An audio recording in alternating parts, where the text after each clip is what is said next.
Assalamu alaikum everyone. I don't know if this is reaching you, but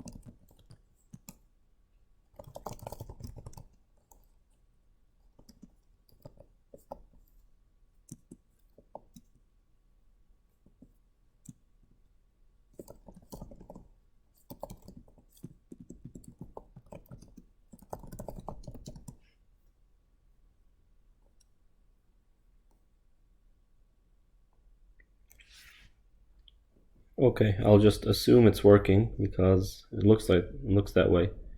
Okay, Bismillah ar-Rahman ar-Rahim. Wassalatu wassalam ala nabiyyina Muhammad wa ala alihi wa ashabihi ajma'in amma ba'd. Today we are in Surah Hud, verse 24. And in this verse, Allah subhanahu wa ta'ala says, مثل الفريقين كالأعمى والأصم والبصير والسميع هل يستويان مثلا أفلا تذكرون. In this parable, Allah subhanahu wa ta'ala says the example of these two parties is like the example of the blind and the deaf, the seeing and the hearing. Are they equal in comparison? Then will you not remember? Now, prior to these verses, Allah subhanahu wa ta'ala discusses attributes of believers and disbelievers, how believers act in response to a situation, whether positive or negative, in comparison to how someone who's disconnected from Allah subhanahu wa ta'ala acts in response to situations or circumstances. So the two parties that are meant by Mathalul Fariqain are the parties of the believers and the party of the disbelievers. Now, I should note that just because we are in the party of believers, inshallah, does not mean we are completely immune to some of the remnants of disbelief. Okay, so what I mean by that is no one's iman is perfect, and we're all struggling, we're all working to improve our iman.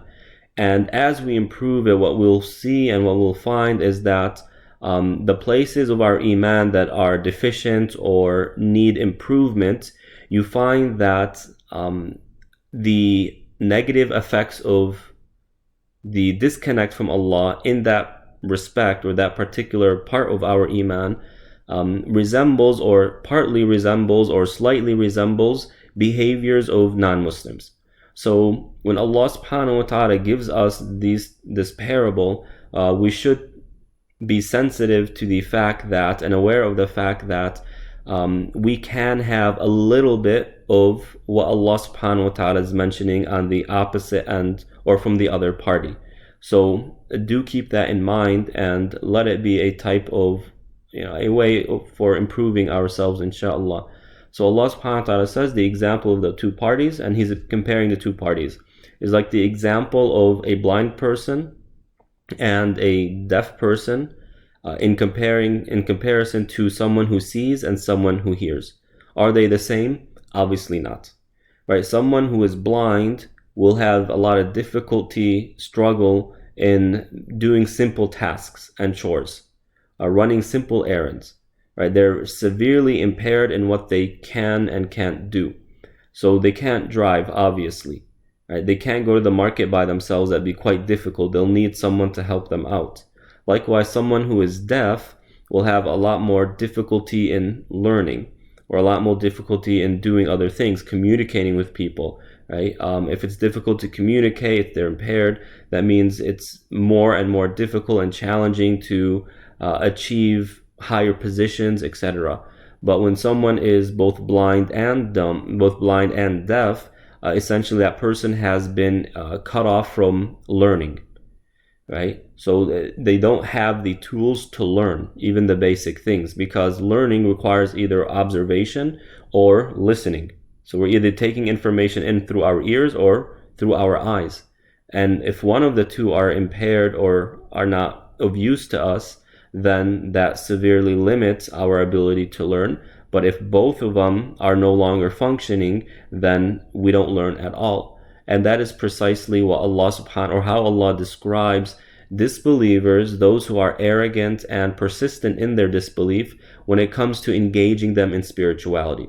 It's like you are talking to someone who is both blind and deaf. You're not going to get to them, right? They have shut off the faculties that they need in order to understand and benefit from what they are, from the information coming from Quran or from the Prophet himself. Now compare that to someone who sees and who hears. They have the tools. It's just about putting in the time and the effort to utilize those tools in a manner that helps us spiritually. Now, in the Quran, the senses are used, right? Allah subhanahu wa ta'ala sometimes says it's as if they don't see, right? And other times he says it's as if they don't know. كَأَنَّهُمْ لَا يَعْلَمُونَ. It's as if they don't know, or they act in a way where they're ignorant. And the question is, well, they're not ignorant and they're not blind. So what does Allah mean here? No doubt he's referring to a blindness and a deafness to spirituality, and not a blindness and deafness that is the impairment or the shutting off of two senses of ours.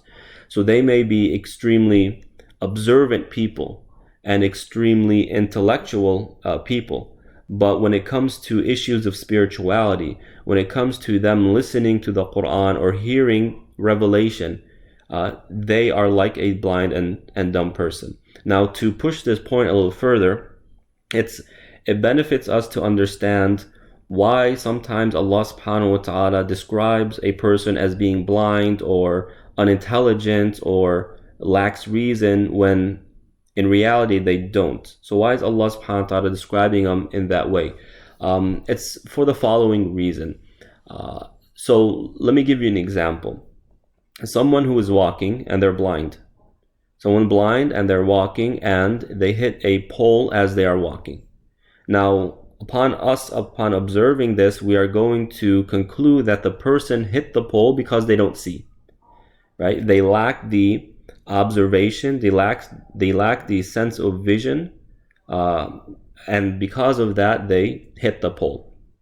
Now, someone who is walking and sees, they have vision, but hits the same exact pole, right?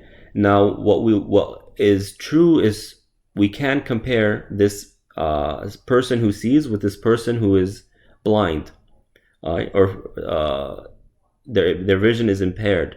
Why? Because in that particular instance, in that particular situation, the blind person didn't benefit from his eyes, nor did the one who sees benefit from his eyes. If the person was benefiting from his eyes, he wouldn't have hit the pole in the first place. So it's referring to that particular instance. And since the result is the same, it is true to say that the one who sees is the same as someone who is blind in that particular situation. Another example, when it comes to arrogance and intelligence, someone who, for example, who is a botanist, right? They know plants, and they know all that is to know when it comes to plants. They know what plants are dangerous and what plants are edible, etc. And someone else who has absolutely no idea about botany. Now, one is walking. The one who's ignorant of botany is walking on a trail, and they come across a plant that looks interesting to them, and they hold it and they touch it and they smell it and they rub it on their face, not knowing that it's poison ivy, right? So that person, like the first example, the person was poisoned because of his ignorance that this is a poisonous plant. Now, someone who is a botanist and is walking and does the same thing, he sees this plant, and he knows that it's poisonous, but he's just attracted to it, so he picks it up and starts rubbing his face, etc. Now, that person, despite being a botanist, his knowledge didn't benefit him. And therefore he's like the ignorant person who got poisoned by the poison ivy because he didn't know better. They're at the same level. Neither of them benefited from knowledge.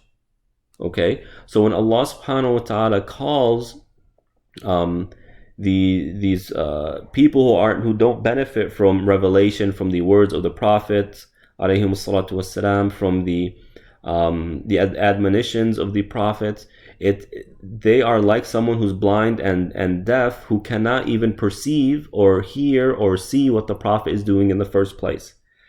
So that's what's going on here. Now, this can be applied in some parts of our lives, either in particular instances or at a more general level.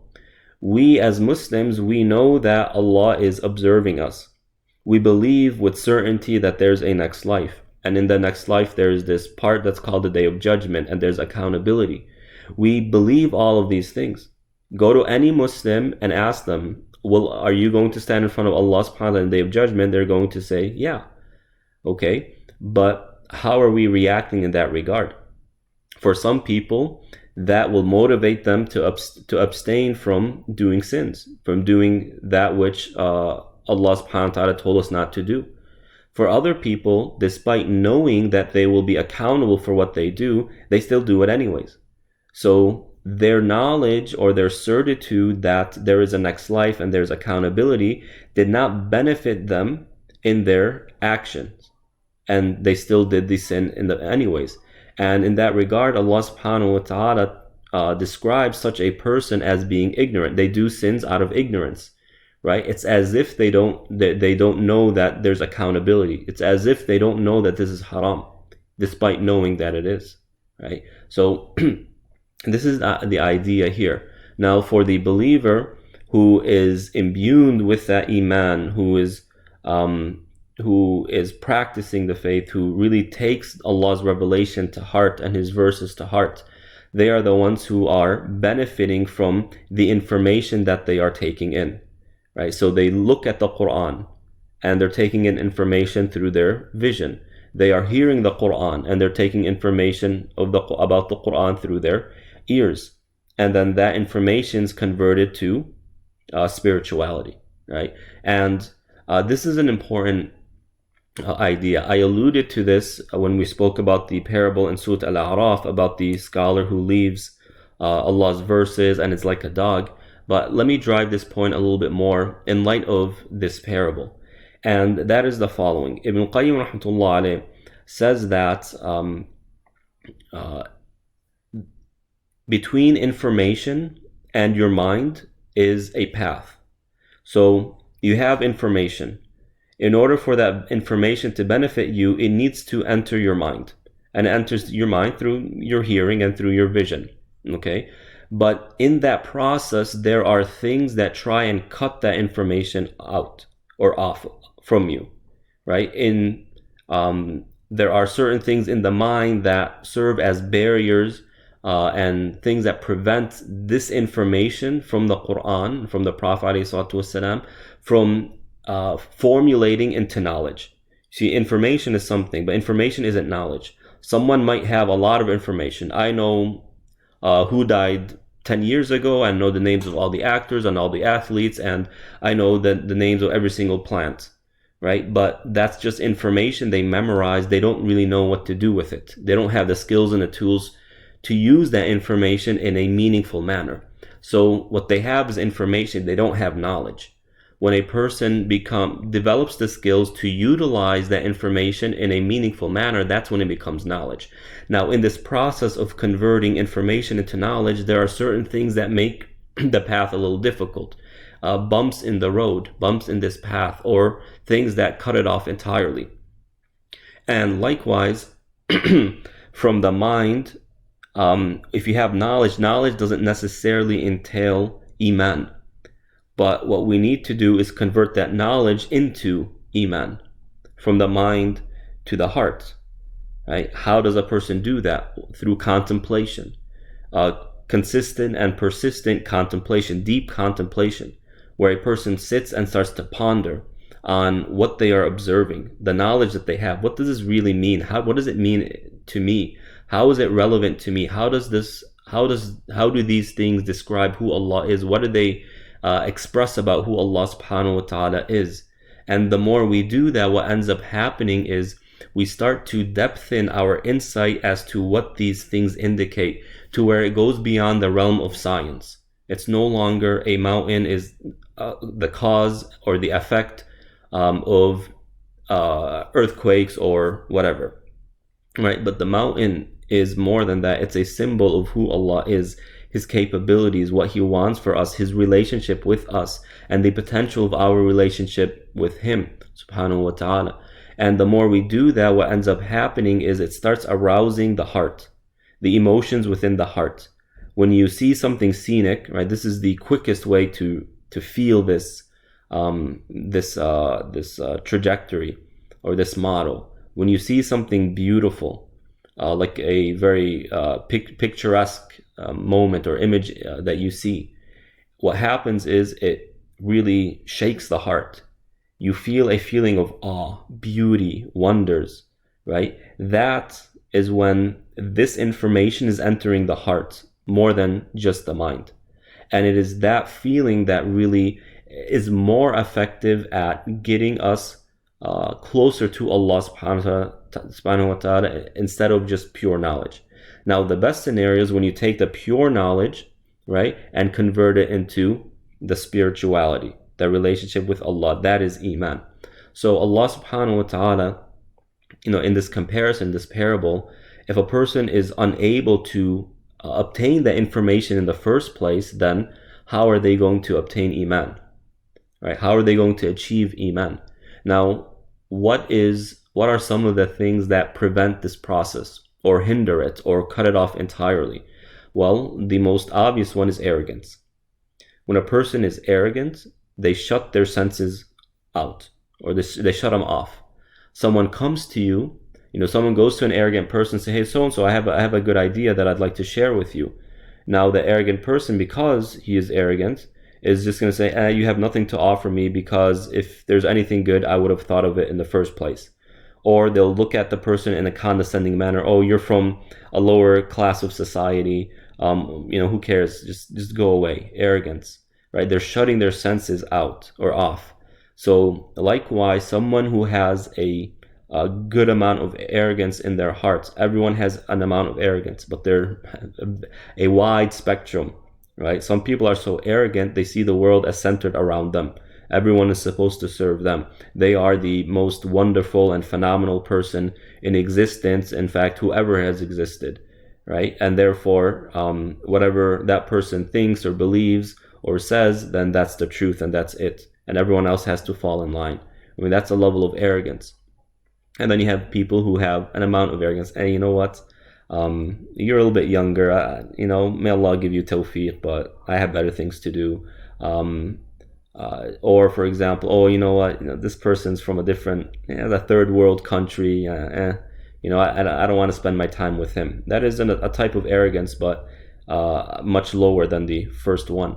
So arrogance shuts the senses down from taking in information that can be used for the person's benefit. Another one is desires. When a person's desires overtakes them, their life is just about the pursuit of desires. How can I achieve self-gratification? What can I do to please myself? Essentially, what this does is it doesn't shut down the senses, because now the senses are trying to find what's the forms of self-gratification that they're looking for. However, the senses are impaired because they are directed in a particular direction, and therefore anything coming from other directions just fall on deaf ears, right, as they say. So desires kind of veil it. And also what desires do is they kind of put a type of screen over the senses, where they see what they want to see and they hear what they want to hear, and they shut out and everything else. The screen filters out anything that they don't like, right? Oh, don't talk to me about, the opposite gender. The youth do this a lot. Oh, we're sick and tired of hearing about the issue of dating and whatnot. And in reality, they're young, right? They're still learning. In reality, it's because they are so attracted by that that topic, they don't want to hear the other side of the story. They don't want to hear parents saying, you know what, this isn't good for you, and it can lead to problems, so be careful. They don't want to hear that. So they say, you know what, well, we've heard this enough, we don't want to hear. That's desires. And desires, it can really impair a person. You know, a lot, when you look at Quraysh and those who took the Prophet ﷺ as an enemy, we have to ask the question, why? Right? Part of it is arrogance. So you have the hadith in which Abu Jahl, who was the arch enemy of the Prophet ﷺ for a good 15 years, right? In a moment of truth and honesty, he said, I know that the Prophet ﷺ is a messenger. I know what he's saying is the truth. But my tribe used to always compete with the Hashemite tribe, his tribe, the tribe of the Prophet ﷺ. So if the Hashemites serve the pilgrims, then we would serve the pilgrims too. If the Hashemites would spread food and make food for everyone, we would do that too. But now they claim that they have a prophet. How are we going to get a prophet? So arrogance. How can the Hashemites, how can another tribe be better than my own? Right? So that took him off the path. It shut his senses down. Another one is desires. Money. You know what? When you think of a lot of these news stations, like Fox News, why does Fox News care so much about Muslims? What are we doing to them? We're just such a small population in America, 1%, right? We don't have multi-billionaires. We don't have so much wealth that we are now a threat to the establishment of, the white class, right? Or whatever their pursuit is. Why do they have so much beef with Islam? Right? Well, let's look at it. Right? Why is Islamophobia funded so much? Well, let's look at it. Right? When Islam comes and it says, "Hey guys," or before that, people who produce pornography, for example, right? Please excuse the example. They make billions of dollars. It's a $1 billion industry. Now, when Islam comes and says, hey guys, this is forbidden, you can't do it. If you want to gratify yourself in that manner, you have to get married. Well, this institution of adult filming, well, guess what? Now their billions are in threat. The same thing with superstition, psychics, and whatnot. Well, this was a huge trade, a huge part of the economy back in the day. You go to this fortune teller and, hey, let me read your palm. Okay, but before that, you have to pay a little bit of money, and all of it is lies. It's a skillless job. It just requires a little bit of charisma and some marketing, right? And then the Prophet comes and says, hey guys, all of that is false. No one knows the unseen except Allah. So if you want protection, ask Allah for protection. It's for free. Well, these people are going to go crazy. So that's why you find the elites of society, and by elites, it refers to the people of wealth and the policymakers. They were most threatened by the prophets. Why? Because the prophets come and they tell the people, look guys, you don't need to be slaves to these people. If you want to worship, then Allah, you can worship. If you need anything, go to Allah, it's for free. You don't have to pay these guys to do it for you, right? And they go berserk. Well, we're losing the money, right? So desire shut off or veil the senses and makes it much more difficult for them to process the information of revelation. Now, هل يستويان مثلا? Are these two equal? Obviously not. And remember, don't think of it as black and white, where you're either on this side or that side, but rather there's a wide spectrum, and we're somewhere in between that, right? Being a Muslim doesn't automatically make you someone who 100% processes revelation in the most purest of forms. Each one of us has desires. Each one of us has an amount of arrogance. So the challenge is, or the question is, well, how can we elevate our senses, spiritually speaking, to where we can get the most out of the Quran? Knowledge obviously is part of it, but let's look at the spiritual side as well. We need to do something, and I can sum it up for you in one sentence, right? When we approach Allah, whether it's His Quran, whether it's Hadith, anything that has to do with Islam, when we approach it, then our mindset and our hearts need to ask the question, what does Allah want me to know? Or what is Allah telling me? And not, right, our approach isn't, what do I want Allah subhanahu wa ta'ala to say?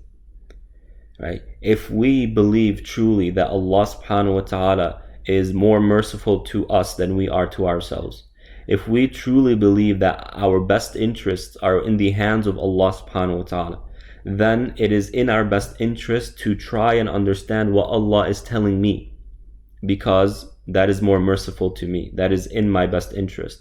Instead of approaching the Quran and saying, what do I want Allah subhanahu wa ta'ala to say?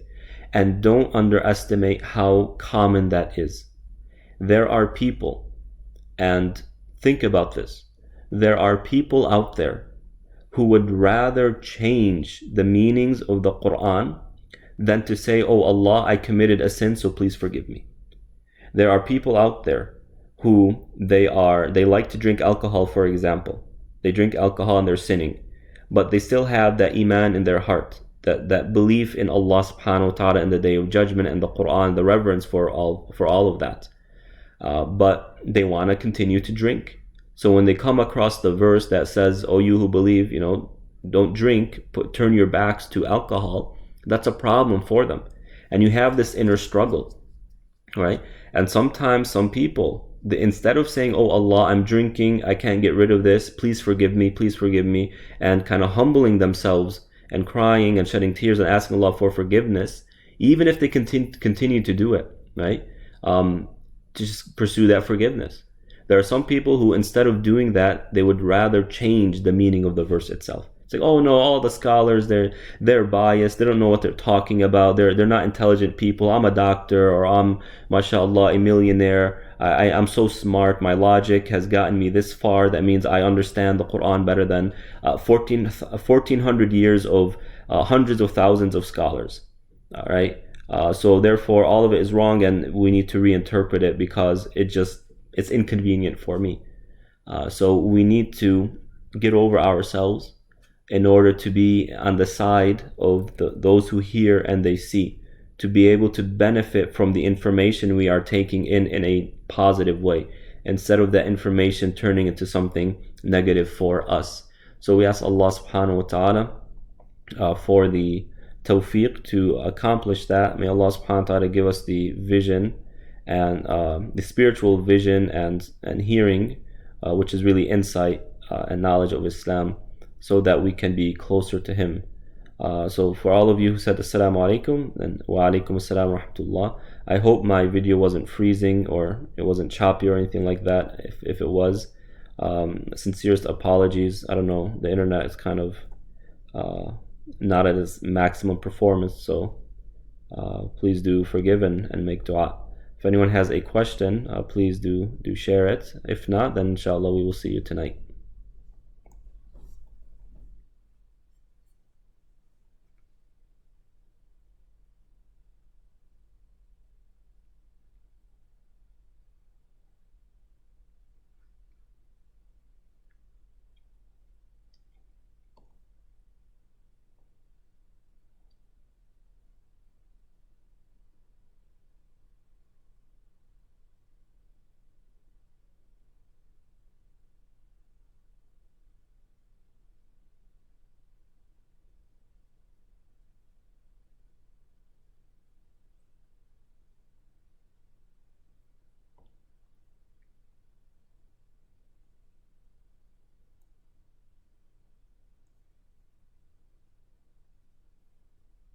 Okay, Assalamu alaikum wa rahmatullah.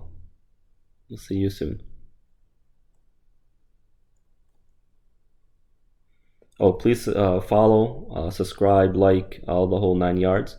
Help, please do share the content, our channel, so that we can continue to grow our social media presence, especially during this time.